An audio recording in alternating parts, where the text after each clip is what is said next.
कहानी की शुरुआत होती है मथुरा से और वहां के एक बहुत ही क्रूर शासक राजा कंस से। बात है द्वापर युग की।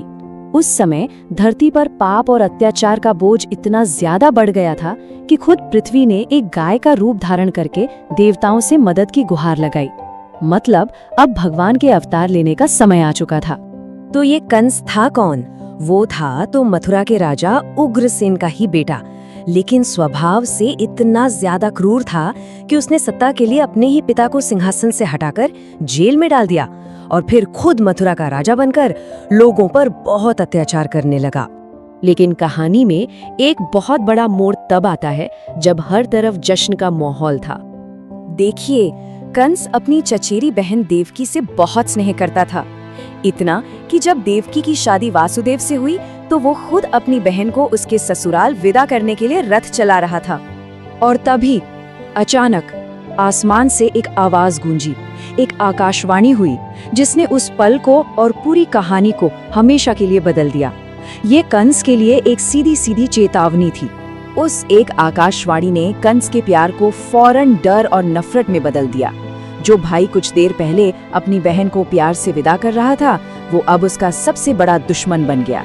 उसने देवकी और इसके पति वासुदेव दोनों को मथुरा की जेल में कैद कर दिया। अब कहानी का फोकस उस जेल की अंधेरी कोठरी पर चला जाता है जहां देवकी और वासुदेव पूरी तरह से निराशा में डूबे हुए थे। 7 ये वो संख्या है देवकी और वासुदेव की उन निर्दोष संतानों की जिन्होंने उस कारागार में जन्म लिया। कंस की क्रूरता की कोई सीमा नहीं थी।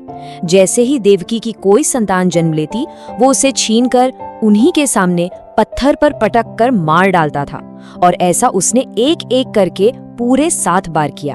और अब हम कहानी के उस चरम बिंदु पर पहुंचते हैं जब 8वीं संतान के जन्म की वो दिव्य घड़ी आई। जैसे जैसे भविष्यवाणी के सच होने का समय पास आया, कंस का डर और भी बढ़ गया। उसने जेल के चारों ओर पहरा दोगुना कर दिया ताकि इस बार कोई भी चूक ना हो सके। लेकिन जो होना था उसे कौन टाल सकता था। ठीक आधी रात को जब कृष्ण का जन्म हुआ तो पूरी कोठरी एक दिव्य प्रकाश से जगमगा उठी।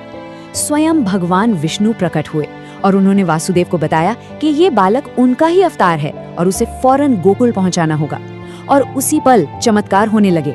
वासुदेव की बेड़ियां अपने आप टूट गई, जेल के दरवाजे खुल गए और सारे के सारे पहरेदार गहरी नींद में सो गए। अब शुरू होती है वासुदेव की वो साहसी और चमत्कारी यात्रा, जिसका एक ही मकसद था, अपने बेटे की जान बचाना। तो वासुदेव ने उस नवजात शिशु को एक टोकरी में रखा और गोकुल के लिए निकल पड़े। रास्ते में उफनती हुई यमुना नदी थी, लेकिन उसने भी उन्हें रास्ता दे दिया।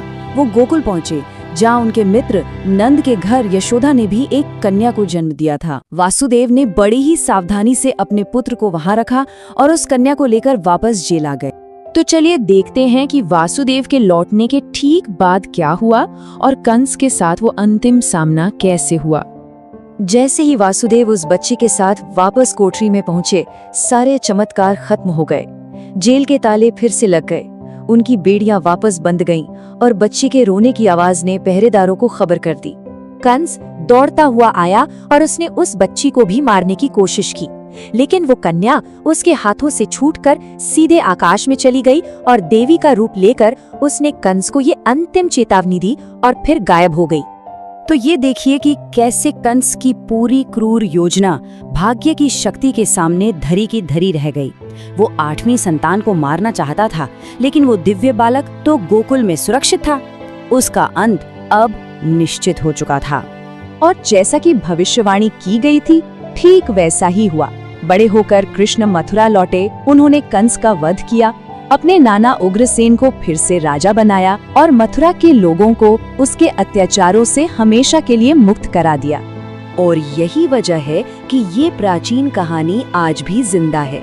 कृष्ण का जन्म यानी जन्माष्टमी असल में बुराई पर अच्छाई की जीत और घने अंधेरे में उम्मीद के जन्म का त्योहार है। ये कहानी हमें यही तो याद दिलाती है कि हालात चाहे कितने भी मुश्किल और निराशाजनक क्यों न हो, आशा हमेशा एक रास्ता खोज ही लेती है।